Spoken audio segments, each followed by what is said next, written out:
कुरुक्षेत्र की धरती पर सूर्य अस्त हो चुका था। रक्त से भीगी मिट्टी पर अब केवल सन्नाटा था। टूटी हुई रथों की ध्वनि, बिखरे हुए अस्त्र शस्त्र और मरते हुए योद्धाओं की अंतिम सांसें उस युद्ध की गवाही दे रही थी जिसने आर्यावर्त को 2 भागों में बांट दिया था।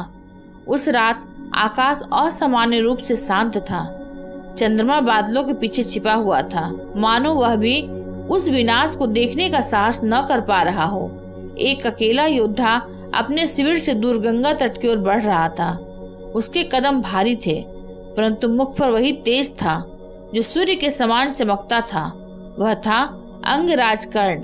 कर्ण के भीतर उस रात एक अजीब बेचैनी थी। उसे ऐसा लग रहा था मानो कोई अदृश्य शक्ति उसे पुकार रही हो। युद्ध के अगले दिन उसका सामना अर्जुन से होना था। वह जानता था कि यह युद्ध उसके जीवन का अंतिम युद्ध भी हो सकता है। गंगा के किनारे पहुंचकर कर्ण ने जल को स्पर्श किया और आकाश की ओर देखा। तभी अचानक वातावरण बदलने लगा।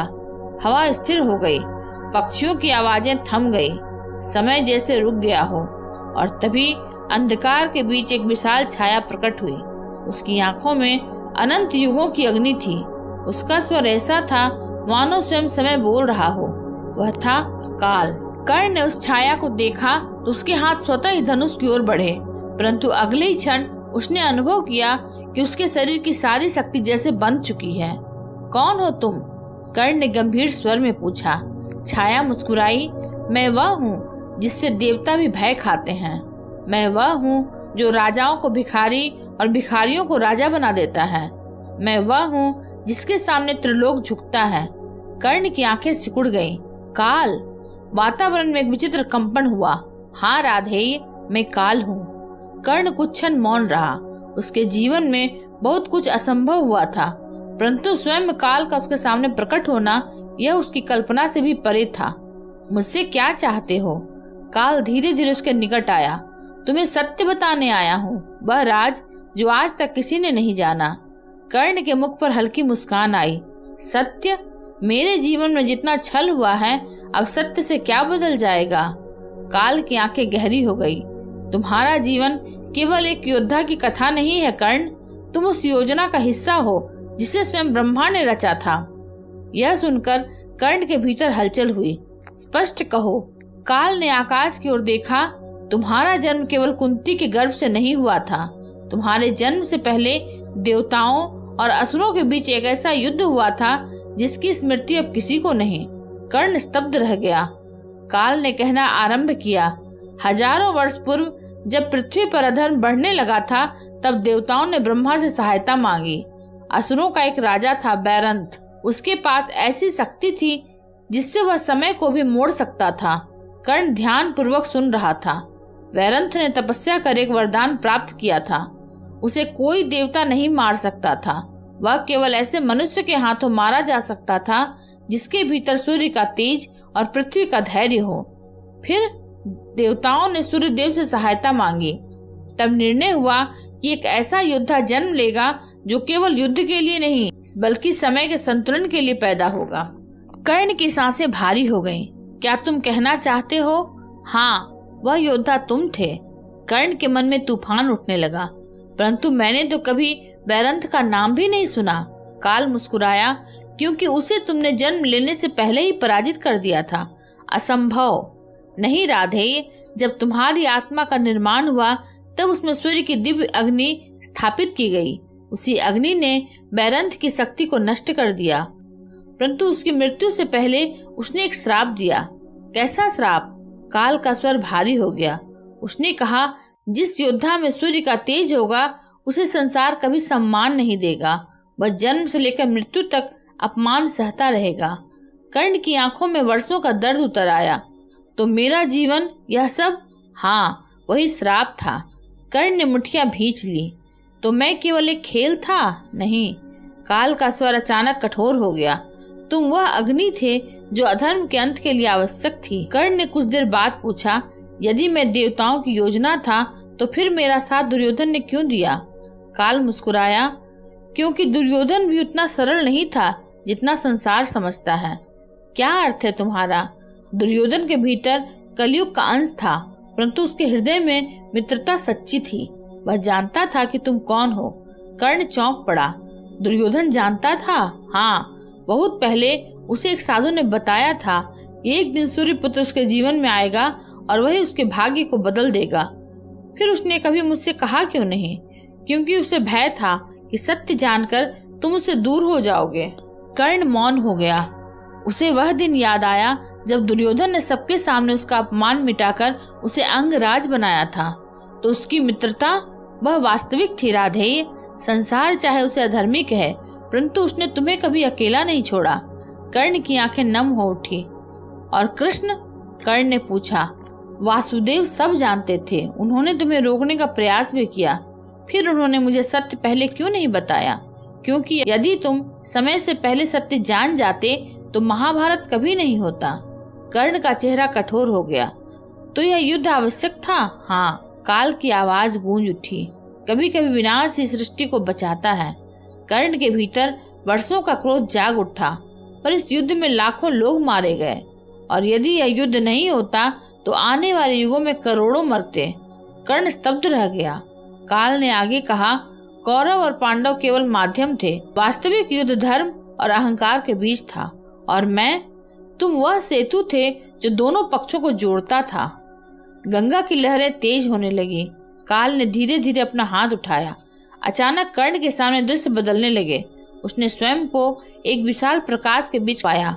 उसके सामने ब्रह्मा, विष्णु और महादेव थे। कर्ण विस्मित रह गया।